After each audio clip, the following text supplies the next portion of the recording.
L'homme du 18 juin est celui d'un appel lancé à Londres sur les ondes de la BBC. N'allez pas croire pour autant que l'entente cordiale régnait outre-Manche entre les gaullistes et les sujets de sa gracieuse majesté. La preuve, ce coup tordu, digne des meilleurs romans d'espionnage. Jugez plutôt. La victime s'appelle Émile Muselier.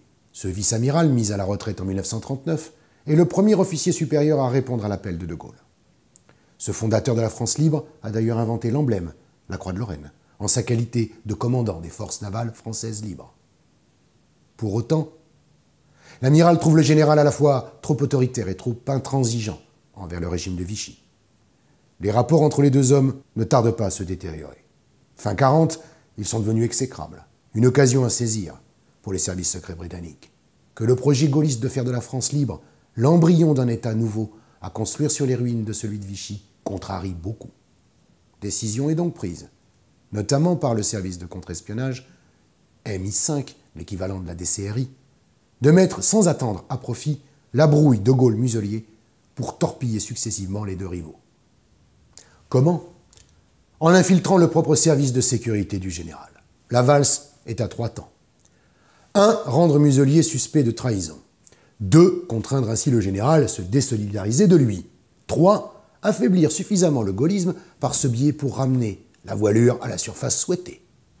Muselier est appréhendé comme un vulgaire espion par le MI5 le 2 janvier 1941. Pourquoi? Comment? Infiltration, manip, noyautage. Heureusement, De Gaulle écarte d'emblée toute suspicion concernant Muselier. Un traître, l'amiral? Certainement pas.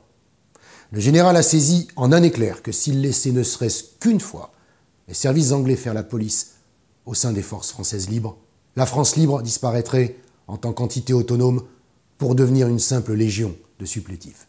C'est le début d'une crise aiguë avec le gouvernement de Sa Majesté. De Gaulle exige à corps et à cri la libération de l'amiral. Gêné, 2 des bras droits de Churchill, Lord Callaghan et le pro-gaulliste Anthony Eden, lui présente des photocopies de documents soi-disant accablants. Des faux, tranche le général avec hauteur. Pour lui, c'est désormais clair. Les services secrets anglais sont derrière toute cette affaire.